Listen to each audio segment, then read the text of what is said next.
Good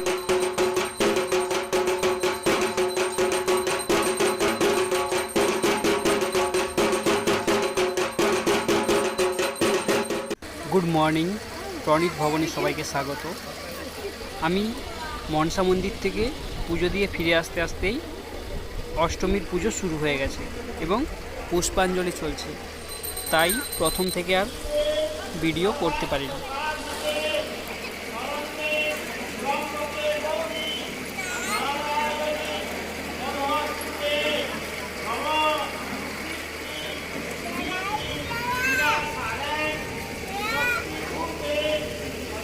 বলবি লাস্টারটা এই তো হয়ে গেল।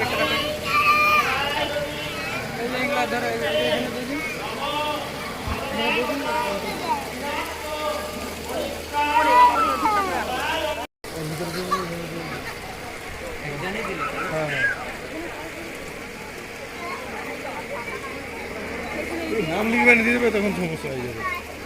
এক দফা পুষ্পাঞ্জলি শেষ, এবার আবার শুরু হবে। আর এখানে অনেকেই মিষ্টান্ন ফলমূল পুজো দিচ্ছেন, কিন্তু মিষ্টান্ন দেওয়ার ক্ষেত্রে একটা সমস্যা তৈরি হচ্ছে যে অনেকে নাম না লিখেই দিয়ে দিচ্ছেন, তো সেক্ষেত্রে খুঁজে পেতে সমস্যা, তাই নাম লিখে দেওয়াটা বেস্ট। পুষ্পাঞ্জলির পরে পুরোহিত মশাই এবারে কয়েকজনের নামে যে ফুল চাপানো হয় সেইগুলো ফুল চাপাচ্ছেন, যারা হচ্ছে যে নিজেদের নামে বা পরিবারের নামে মায়ের কাছে ফুল চাপাতে চান, সেই ফুল চাপানো চলছে এখন। এরপরে আবার পুষ্পাঞ্জলি শুরু হবে।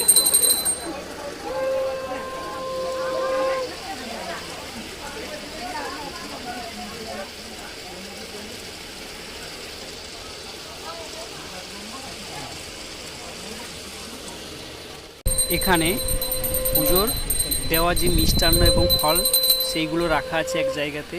দেখেছেন কেমন একটা ঝুড়ির উপর আরেকটা ঝুড়ি রাখতে হয়েছে, এক্ষেত্রে মিশে যাওয়ার সম্ভাবনা বেশি, সেই কারণে বারবার বলা হয় নাম লিখে দিতে, কিন্তু তারপরেও নাম অনেকে লেখে না, দিয়ে দিচ্ছে। এক্ষেত্রে যখন পুজোটা দেওয়া হবে, মায়াকে দেখানোর পর আবার পরিবারের হাতে ফিরিয়ে দেওয়া হবে, তখন সমস্যা তৈরি হয় এক্ষেত্রে।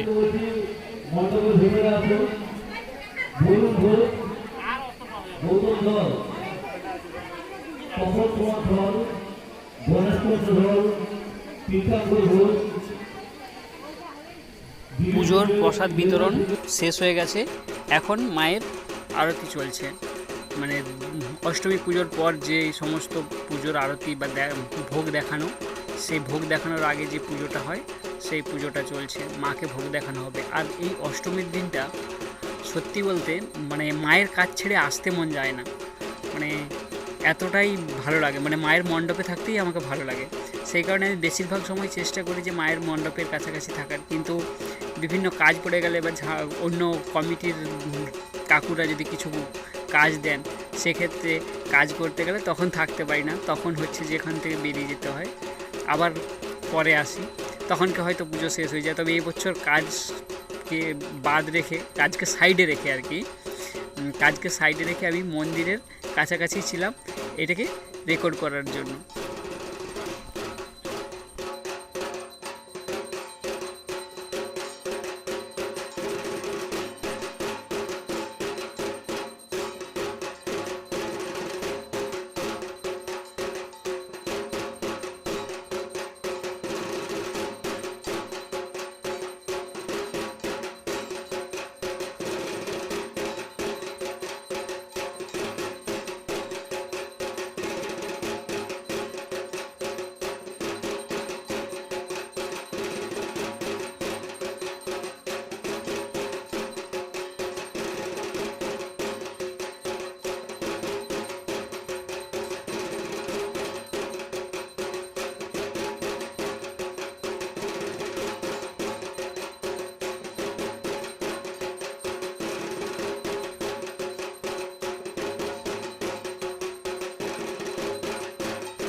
এখন মাকে অষ্টমীর ভোগ দেখানো শুরু হবে, তাই নাপিত মশাই একটা কাপড় দিয়ে ঢেকে দিয়েছেন, আর পুরোহিত মশাই মাকে প্রণাম করে এবারে ভোগটা নিবেদন করবেন।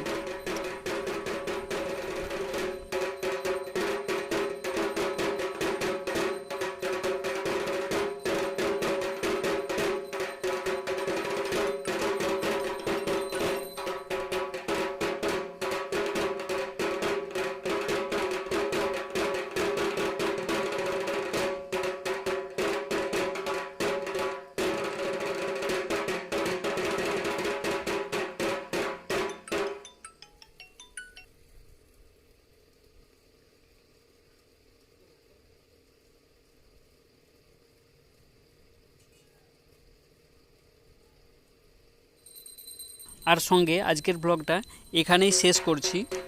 যদি প্রণীত ভবনে প্রথম এসে থাকো তাহলে ভালোবেসে সাবস্ক্রাইব করে দিও, আর ভিডিওটা ভালো লাগলে লাইক কমেন্ট শেয়ার করতে ভুলো না।